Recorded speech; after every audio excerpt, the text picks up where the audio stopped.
ED की जो साख है वो पूरा हिंदुस्तान जानता है। ईडी अब बीजेपी की फ्रंटल एजेंसी बन चुकी है। ईडी को एक चार्जशीट दायर करने के लिए 365वें दिन तक का इंतजार करना पड़ा, क्योंकि उनके पास कोई पुख्ता सबूत, पुख्ता चार्ज ही नहीं थे। ये करीब 10-15 सालों से केस चल रहा है, अभी तक ईडी कुछ भी प्रूफ नहीं कर पाई है। 100 बात की एक बात यह है कि यंग इंडिया एक नॉट फॉर प्रॉफिट, पुरानी एक्ट के अंदर सेक्शन 25, नई एक्ट के अंदर सेक्शन 8 की कंपनी है, जिससे एक नया पैसा प्रॉफिट, डिविडेंड या किसी भी तरह का मुनाफा किसी शेयर होल्डर को मिल नहीं सकता है। इतनी सिंपल सी बात ईडी के लोग भी समझते हैं, ये सरकार भी समझती है।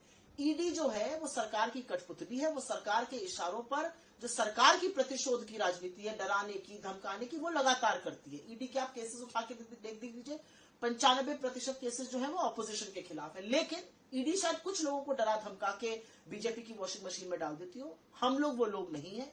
ईडी के पास कोई पुख्ता सबूत नहीं है। ईडी का पूरा केस जो है वो इसी कोर्ट में धराशायी होगा, ताश की गड्डी की तरह बिखर जाएगा, क्योंकि ईडी मनगढ़ंत आरोप लगा रही है और जो साक्ष्य और सबूत है वो पूरी तरह से दिखाते हैं कि डेट इक्विटी में कन्वर्ट हुआ, जो कि केंद्र की सरकार एनसीएलटी में रोज करती है, और इसमें कोई भी आरोप सिद्ध नहीं कर पाएगी ईडी, ये आपको मैं बता सकती हूँ।